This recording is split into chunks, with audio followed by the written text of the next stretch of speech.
The site of Vienna in the spring of 1961 is that of an historic city fully recovered from the ravages of World War II.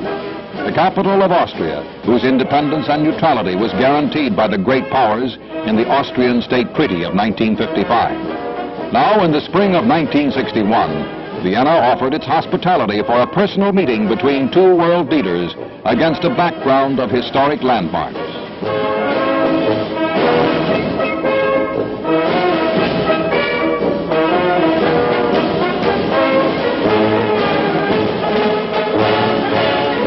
This was the scene at Vienna's airport when President Kennedy's plane arrived on the morning of Saturday, June 3rd.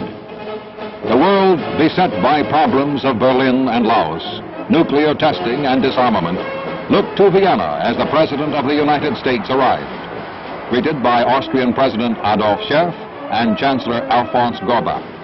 President Kennedy himself described his mission to Vienna. I went to Vienna to meet the leader of the Soviet Union, Mr. Khrouchtchev. For 2 days, we met in sober, intensive conversation. Mr. Khrouchtchev and I had a very full and frank exchange of views on the major issues that now divide our two countries. I wanted to present our views to him directly, precisely, realistically, and with an opportunity for discussion and clarification. This was done. As President Kennedy said in his report, this was not a summit meeting, but rather an informal exchange of views and a way of keeping open the channels of communication between the United States and the Soviet Union. One topic of discussion was the serious situation in Laos, of increasing concern to the peoples of the world. By its actions, the Soviet Union would have to show whether it supported a satisfactory settlement in Laos, where communist-backed factions were continuing hostilities against the royal government. President Kennedy reported a measure of agreement in Vienna. Both sides endorsed the concept of a neutral and independent Laos, much in the manner of Burma or Cambodia. And of critical importance to the current conference on Laos in Geneva, both sides recognized the importance of an effective ceasefire. The second meeting was held at the Soviet Embassy. President Kennedy expressed America's desire for effective nuclear test controls and a disarmament agreement. Mr. Khrouchtchev's insistence on a Soviet veto over controls and on having disarmament precede inspection led Mr. Kennedy to express his disappointment.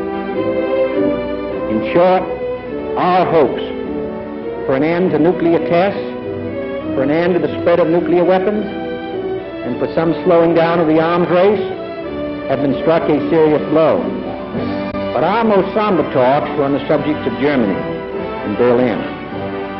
I made it clear to Mr. Khrouchtchev that the security of Western Europe, and therefore our own security, are deeply involved in our presence and our access rights to West Berlin.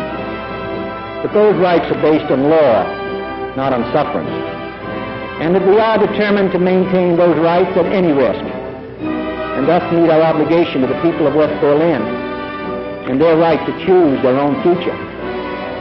President Kennedy himself drew the balance of his two-day meeting with Chairman Khrouchtchev. I will tell you now that it was a very sober 2 days.